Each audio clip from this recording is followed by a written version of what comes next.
The mainstream media is a business, and one of the most lucrative ones in the world. When it comes to a business, profit is paramount.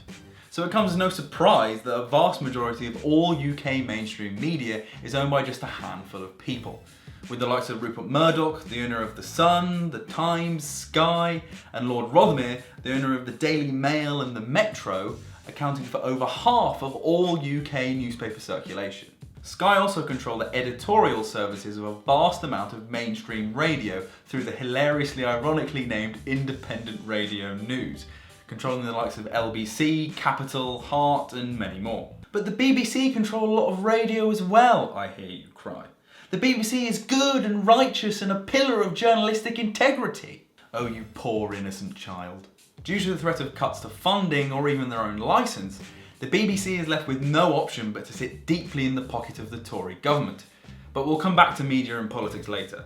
Fundamentally, our media is controlled by a handful of billionaires, who control what is newsworthy and what isn't.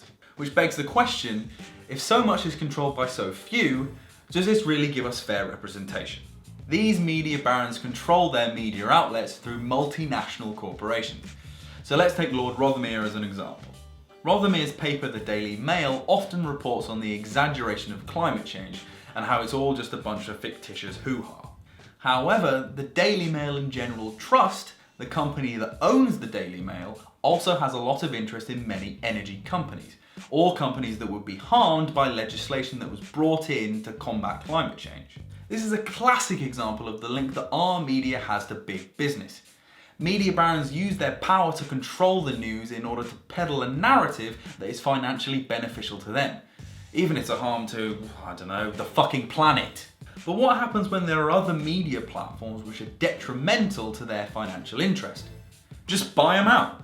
Rupert Murdoch, part owner of energy giant and oil drilling champions 2015, Genie Energy, recently bought the environmentalist Bible that is the National Geographic. Murdoch's first act of business? Sacking off 9% of the workforce, with most of the losses coming in the fact-checking department. Those dastardly factually correct articles on the useless environment are no more. Thank God. Whether you pump out stories to facilitate your financial gain, or simply buy out those that go against that, the process of controlling the media is the same.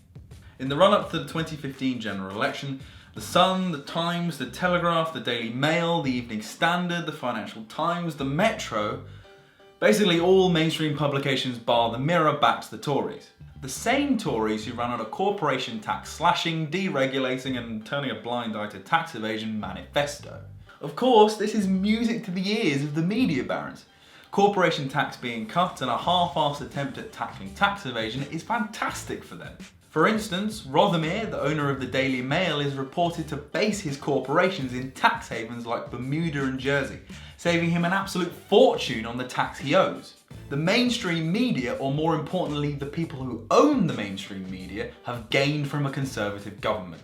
On the flip side, Labour wanted to raise corporation tax, go after tax evasion and bring in worldwide regulation against the activity of multinational corporations.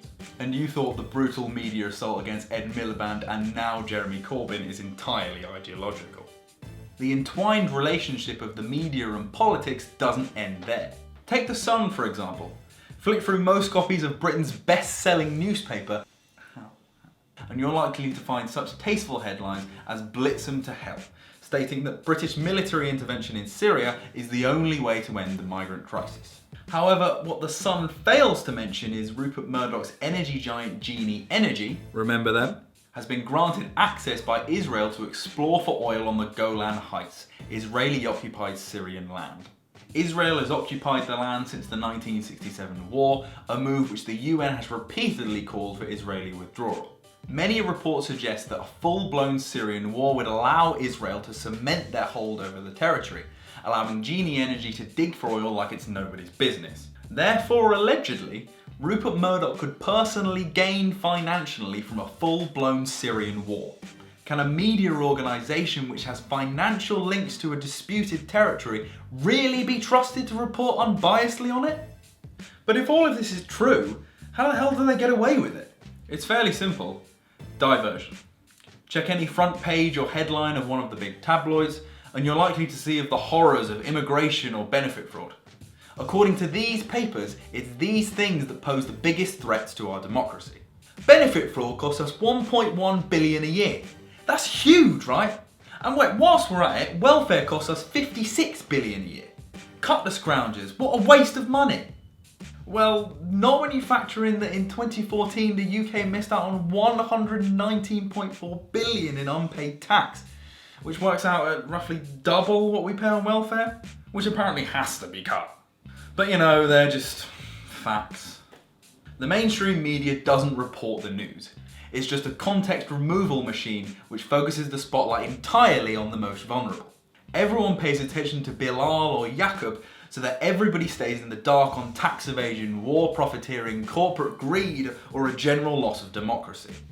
The monopolisation of our media has led us into a society in which the news isn't really the news.